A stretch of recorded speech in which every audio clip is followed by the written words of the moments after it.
श्री टेढ़वा बाबा स्टूडियो।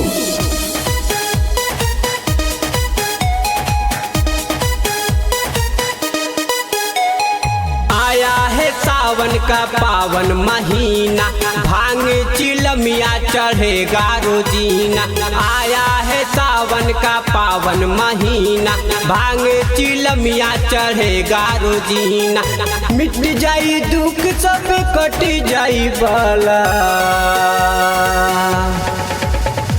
बोल बम बोल चला, बाबा के धुन में डोल चला। बोल बम बोल चला, बाबा के धुन में डोल चला।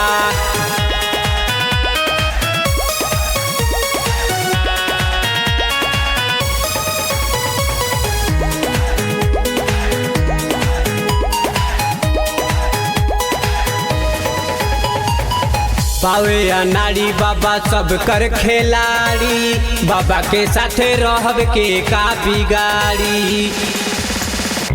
बावे अनाड़ी बाबा सब कर खिलाड़ी, बाबा के साथे रहब के का बिगाड़ी। हवे उदानी हो महान ज्ञानी हो, बोले ले सच ऐसा बा इनकर बानी हो। दुखियन गरीबन के करे उत भला। बोल बम बोल चला, बाबा के धुन में डोल चला।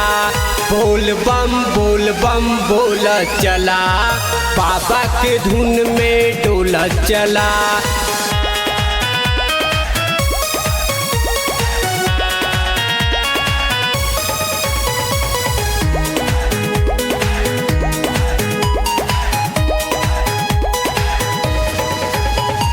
हवे सदन भोले बाबा के दीवाना, नाचे बजा के ये बबलू के गाना। हवे सदन भोले बाबा के दीवाना, नाचे बजा के ये बबलू के गाना। बहुते महान बड़े भक्तन के शान बड़े, देशवा के रक्षा करे जैसे जवान बड़े। भंगिया धतूर गजा सब है मला। बोल बम बोल चला, बाबा के धुन में डोल चला।